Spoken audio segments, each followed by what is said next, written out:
This is something we've been talking forever. But now they've discovered it with $1 billion research. And I have seen hundreds and thousands of people who just become healthy and well. If something appears on my plate, if I just feel this, I know what to eat and what not to eat. You eat something today and see, just learn to observe how agile and how active your body feels after eating this food.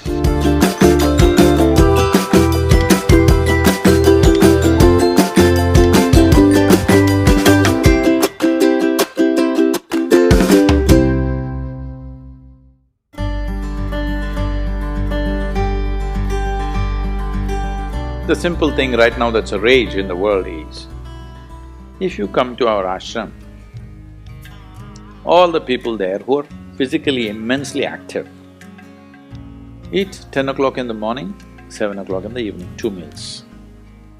How many doctors have been telling me that they will die of malnourishment, this will happen, that will happen, you must do this, you must do that. I eat only 1 meal a day most of the days. One big meal I eat and that's it. And doctors telling me, no, Sadhguru, the way you're traveling, this will happen, that will happen, you must eat at least once in 4 hours, something you must eat. I said, leave me alone, I'm doing fine. But now, a big university in America comes up with this called intermittent fasting. It's not nonsense, it's good, but they rediscovered something that we have known forever. Now everybody is saying there must be a 16-hour gap. Then all your ailments will go away. What the hell were we saying all these thousands of years? The simple thing is, there are many aspects to this, psychological, physiological. But now cancer is on the rise in the world. A cancerous cell is like a criminal in the society. All of us have in our bodies. Only if they become… their concentration becomes more than what they should be, or they gang up and locate themselves in one place, they become like organized crime. There are pickpockets in Kochi, I'm sure. Hello? There are small-time criminals, individually operating in twos and threes. We don't take it very seriously, we leave it because it happens. But suppose all 100 of them got organized into a organized crime, now we will crack down. Because we know now it becomes a threat to the society. Similarly, cancerous cells are like this. Criminals, they're moving around, doing some damage. Their only problem is, right now, they're generally eating about 8 to 12 times more than what the other cells are eating. So if you just give sufficient break between one meal and the other, most of them will die because they cannot survive. This is something we've been talking forever. But now they've discovered it with $1 billion research.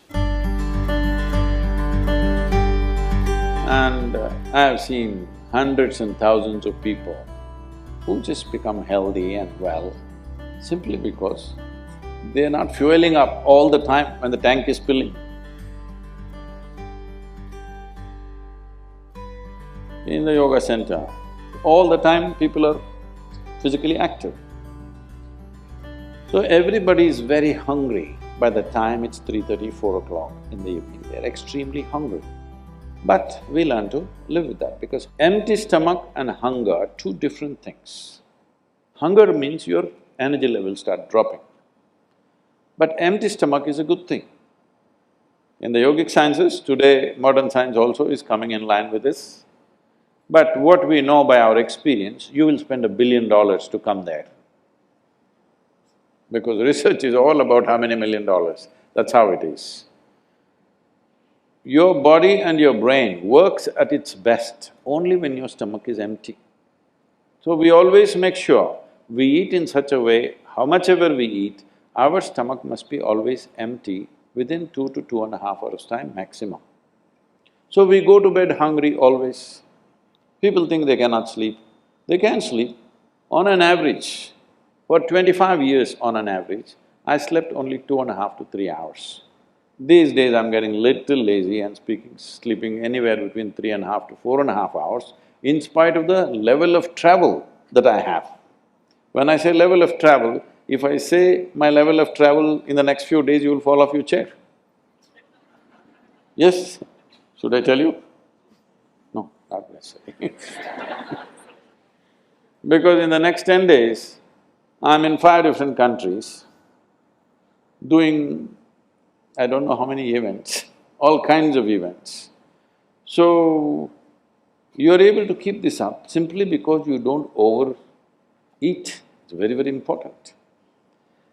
Everybody eats 2 meals. I generally eat only 1 meal, 4:35 in the evening, because I don't like to sit in front of the plate and worry about how much to eat. I like to eat well. So, 4:35 in the evening, if I eat a meal, it's only next day. Is this enough? Am I looking okay? Hello? Because any correction and purification that needs to happen in the body, your stomach needs to be empty. It's very, very important. Otherwise, the purification on the cellular level will not happen. You pile up things and then you have all kinds of problems.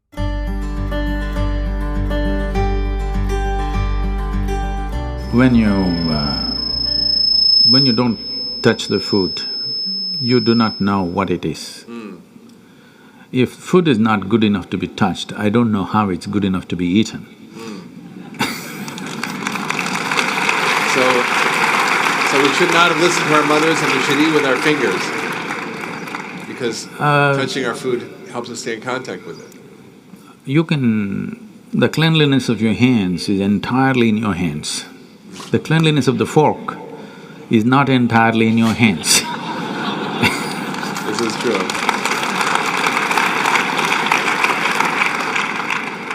And nobody else but you have used these hands. So, there is an assurance as to how clean or not clean it is right now. The fork, you do not know who's used it, how they've used it, for what they used it. And all they have to do is wipe it with a tissue and give it to you and it looks pretty clean. Above all, you don't feel the food. The first thing that's been taught to us is, if food appears in front of you, to hold your hands upon the food for a few moments, just to feel how the food is. If something appears on my plate, if I just feel this, I know what to eat and what not to eat, what I should not eat. I don't taste it and then reject it, I just don't eat. Because my hands are the first level, not tasting in the sense the tongue tastes, but knowing the food. First thing is knowing the food. You want to know a person, you guys go and shake their hands. I'm usually avoiding that, but That's a good strategy. But the food that's going to become a part of you, first thing is your hands. Even if you physically don't touch it, just being conscious and being there, it clearly tells you how the food will behave within you. Whether this particular food on this particular day, should it go into you or not, because every day your body is not the same thing. Every day, every moment it's different. If you feel the food, you just know whether this food has to go into you on this day or not. If that much awareness is brought in, we don't have to go on telling people what they should eat. Every meal they must decide what they should eat in that meal. There is no one prescription that this is what you should eat for your life. That will feel too claustrophobic, that only this I can eat.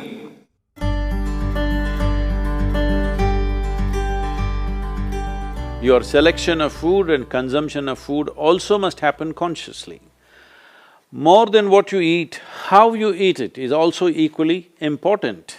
When I say how you eat it, these are all live substances. Every one of them had a life of their own, whether it's a plant, animal, vegetable, every one of them had a life of their own. Now in some way, you're making food out of it, you must consume it with utmost gratitude.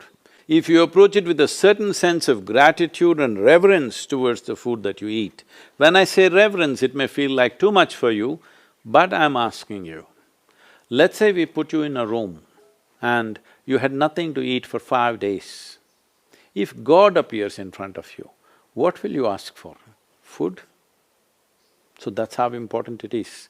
You must understand the food on your plate is not just a substance, it is not a material, it is not a commodity, it is life. It is the life-making material for you. So you must treat it as such. Right now, when it's on the plate, when it's out there, it has no value, but the moment you consume it and it becomes your flesh and blood, now suddenly it's of immense value. Why do we live like this? It's very important when it comes on your plate itself, you must treat it as a part of yourself. With great reverence, you must consume. Just the way you consume it, if you change that, food will behave very differently within you. This is what consciousness means. If people say your consciousness has no impact on your life, only chemical structures have impact, I'm very sorry for them because that's not how life works. Human consciousness has a deep and profound impact on everything that we touch, especially the food that we are making another life as a part of ourselves. When we are doing such an act, it's very, very important we treat it with utmost gratitude and reverence.